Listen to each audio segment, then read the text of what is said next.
नमस्कार दोस्तों, daily news India 1.0 में आपका बहुत बहुत स्वागत है। दोस्तों, एक सनसनीखेज खबर यह है कि दुनिया में जो सेंट्रल बैंक्स हैं, आरबीआई जैसा हो गया, अमेरिका में फेडरल रिजर्व है, चाइना में पीपल्स बैंक ऑफ चाइना हो गया, ब्रिटेन में बैंक ऑफ इंग्लैंड हो गया, जो नोट इशू करते हैं, जो करेंसी नोट इशू करते हैं, उसको सेंट्रल बैंक कहा जाता है कंट्री का।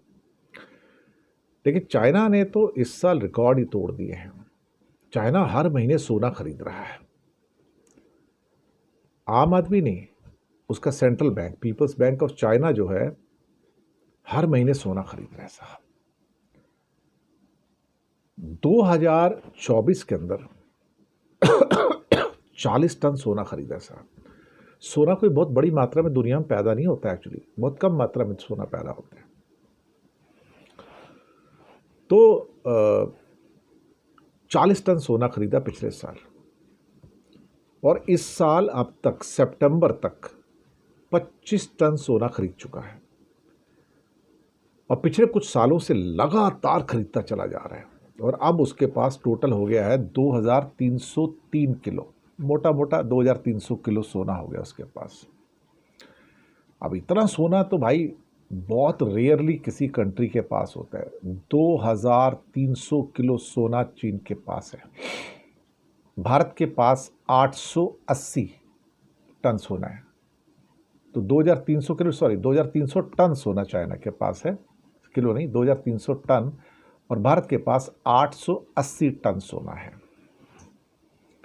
भारत भी खरीद रहा है बीच में थोड़ा थोड़ा, लेकिन चीन के इस तादाद में सोना खरीदने से एक चीज़ है कि दुनिया भर में सोने की कमी हो गई है, उसकी कीमतें शूट अप कर रही हैं, भरपूर मात्रा में कमी हो गई है। मेरे पास अभी वो आंकड़े हैं कि सारी दुनिया के जो सेंट्रल बैंक्स हैं, यानी कि सरकारें, उनके पास कितना सोना है।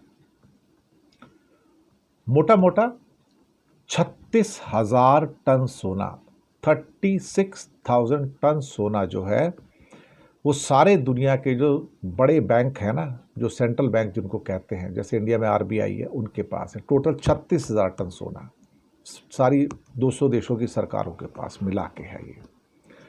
और उसमें 36,000 टन सोना, और उसमें 2300 टन चाइना के पास, 880 टन हमारे पास, और अमेरिका के पास तो उनका एक खास वॉल्ट है ना, आपको पता है, वहाँ भी हज़ारों टन पड़ा हुआ है। अब सवाल ये पैदा होता है कि सोने की कीमत जो पिछले साल 70,000 रुपये 10 ग्राम थी, अभी 1.25 लाख रुपए क्रॉस कर गई साहब। तो सोना तो भाई आम आदमी की पहुंच से हो गया दूर। अब तो खरीदने की बात ही छोड़ दो उसको, कि आप कुछ कर ही नहीं सकते उसके अंदर। सवाल बहुत सारे हैं कि सोने पे रिटर्न 50 से 60% का रिटर्न आ रहा है साहब। अब तो 60% से भी ऊपर हो गया है। चांदी में इसी एक साल में अब तक 68% का रिटर्न आया, तो चांदी ने भी सारे रिकॉर्ड तोड़ दिए। और सोना चांदी आम आदमी की पहुंच से दूर होके पता नहीं भैया कहाँ पहुंच गया, खुदा ही जाने। या तो लेकिन सच बात तो यह कि चीन के द्वारा सोना इसलिए खरीदा जा रहा है कि दुनिया में इनसिक्योरिटी बढ़ रही है, दुनिया में अनिश्चितता और चिंताएं बढ़ रही हैं। कुछ पता नहीं कि अगले पल क्या हो जाएगा, ये भी नहीं पता कि डॉलर भी चलेगा नहीं, या डॉलर एक कागज़ का टुकड़ा बन के रह जाएगा। तो ऐसे में सिर्फ एक ही चीज़ है जो आपकी 24 घंटे मदद करेगी, वो है सोना। और इस बात को चाइना ने प्रूव करके दिखा दिया है।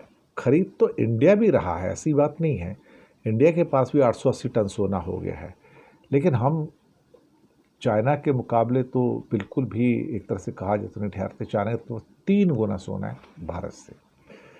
तो उसकी वजह से दुनिया में कमी भी आ रही है, और कीमतें भी शूट अप कर रही है, और दुनिया में अनसर्टेनिटी, अनप्रेडिक्टेबिलिटी जो है बहुत ज़्यादा बढ़ गई है। शुक्रिया।